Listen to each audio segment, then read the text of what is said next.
famille.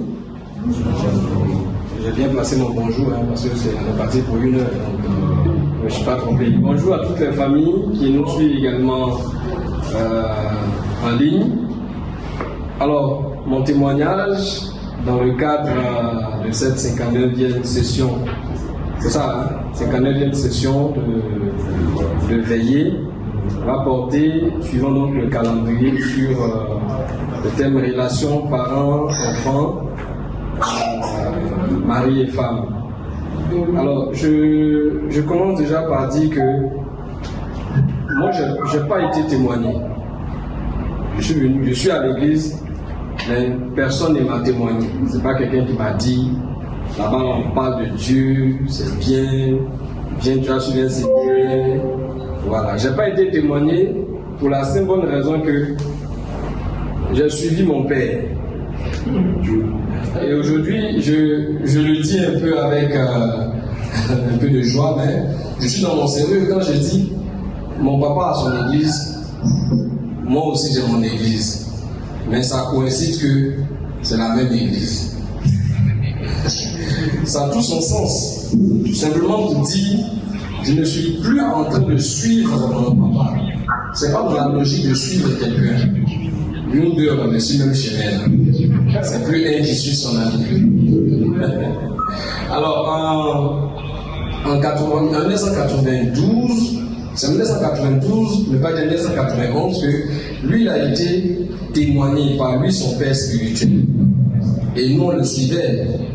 On le suivait, et en ce moment, il fréquentait le christianisme, non, Rose-Croix, voilà.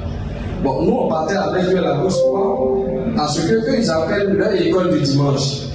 Là-bas, on mangeait, on jouait. Donc, nous, on partait tout simplement pour manger, pour jouer. On ne savait pas ce que les parents faisaient entre eux là-bas. Donc, quand lui nous disait, allons à la prière, nous, on partait plutôt pour manger et pour jouer. Donc, je ne sais même pas ce qu'ils l'ont enseigné là-bas.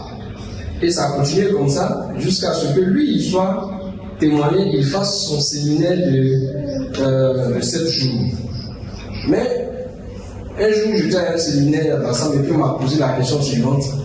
Quel était le choc le plus terrible de ma vie?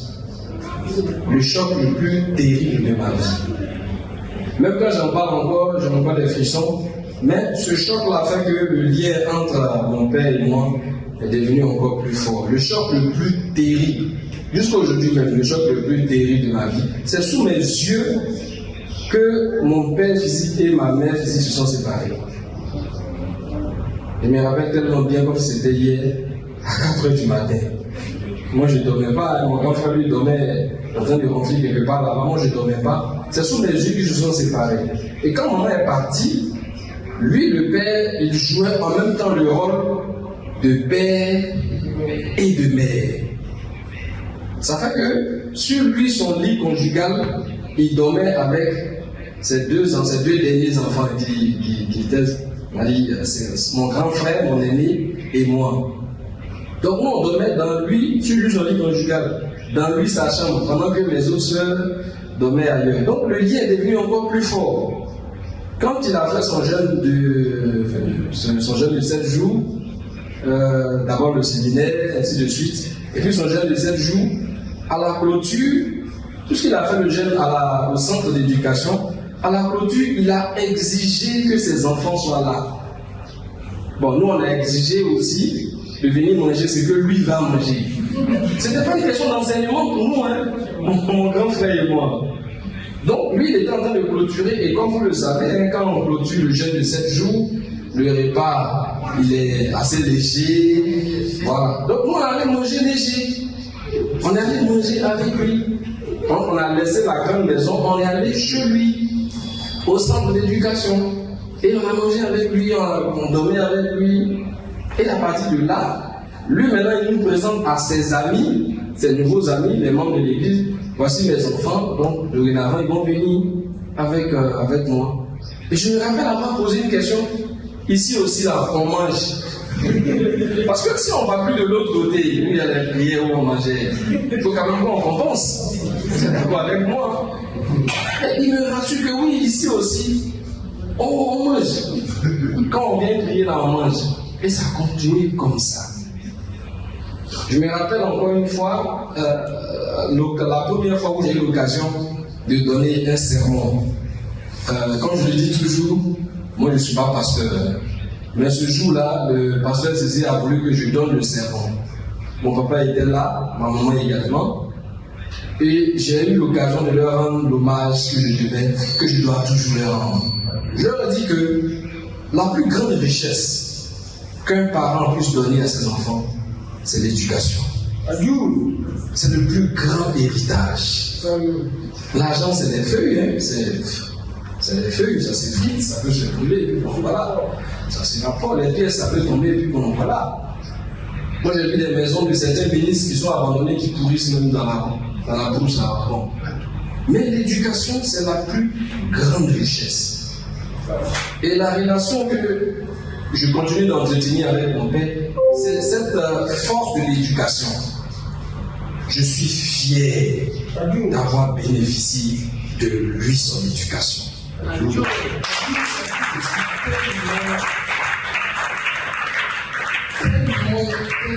Tellement fier. Ça m'a fait dire, je me promène avec ça. Je tape ma poitrine en disant que moi j'ai bénéficié d'une bonne éducation. Ensuite, il y a maman qui est venue, elle est venue en 98, elle aussi est venue compléter, continuer le même travail.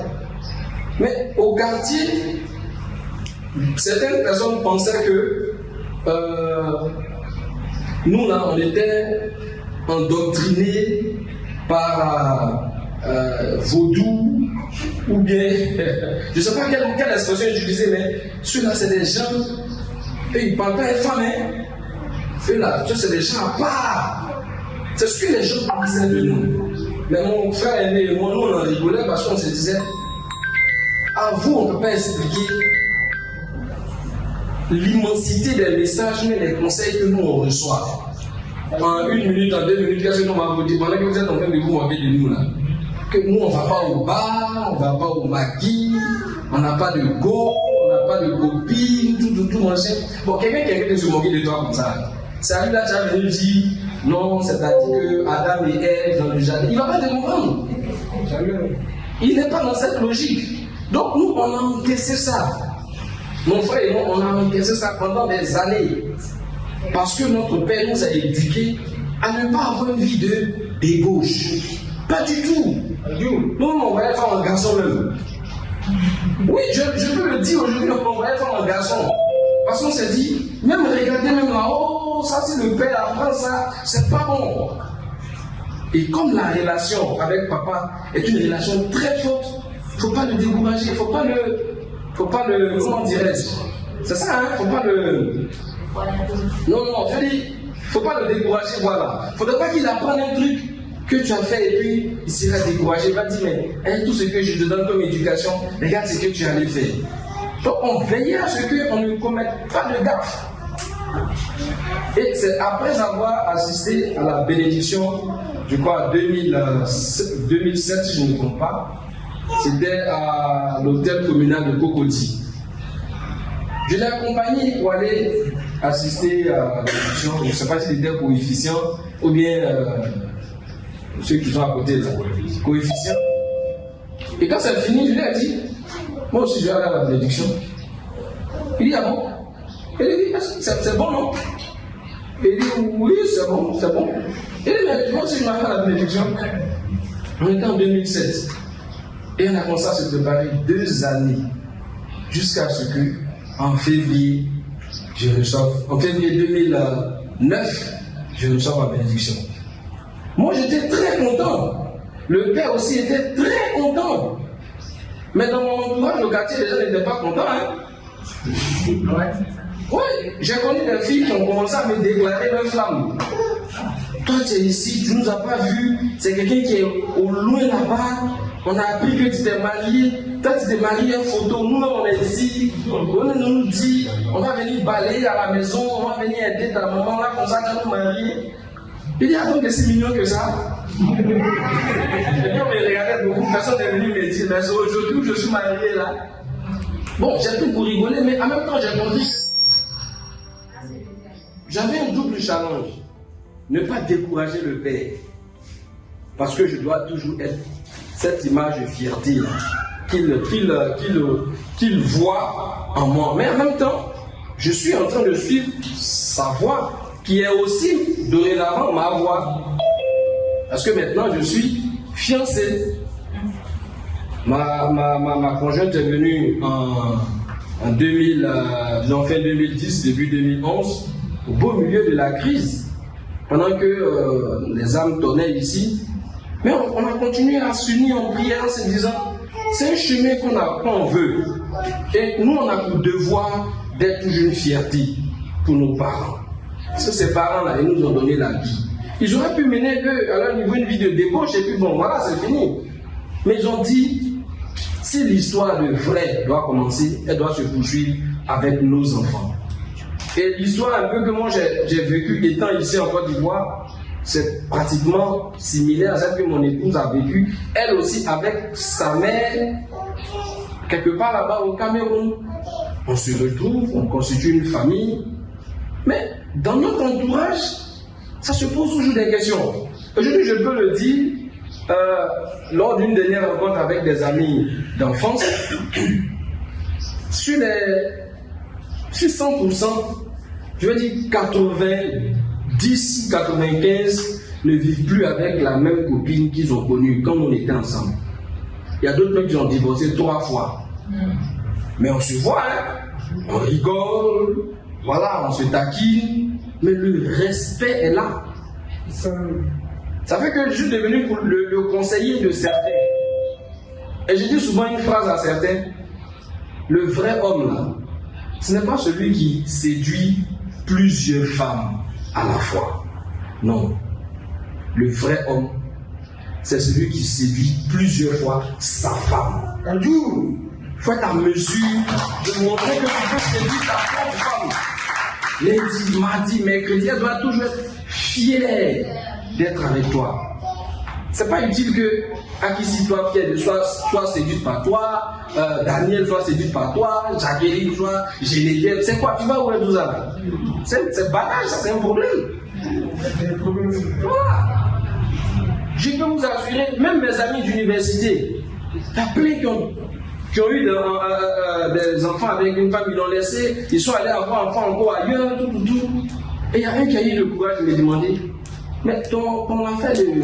Tu sais que Cameroun, c'est toujours elle. Il dit oui, on a 3 enfants. Il dit, hein? Il dit oui, elle a quitté, elle est venue ici. C'est vraiment, tu es fort. Et puis on est encore dedans. Et puis je l'aime encore plus même. Et c'est cela, ce message-là. Nous avons eu nos enfants et on continue de les éduquer. C'est pas encore fini, hein? Pas encore complété. Suivez mon regard. Alors, pour nous, l'éducation, ou du moins la relation avec les enfants, ça ne doit pas diverger de ce que nos parents nous ont enseigné. C'est bien parce que les parents nous ont enseigné de bonnes choses. On a aimé. Donc nous aussi, on transmet ça à nos enfants. Et c'est cette éducation-là, sur laquelle on insiste. Avant de finir, je vais vous partager une expérience. Il y a quelques mois de cela, mon fils était en train de jouer avec l'enfant du voisin. L'enfant du voisin a un vélo. Et puis mon fils courait derrière l'enfant du voisin. J'étais au dehors. Donc moi je sortis un peu, prendre un peu l'air. Et puis j'ai vu la scène. Mon fils voulait donc monter sur le vélo de l'enfant du voisin. Et puis l'enfant du voisin était en train de faire malin sur mon fils. Vous-même, ça peut faire rire, non? J'ai dit, moi, Boubou Marius, c'est moi mon fils.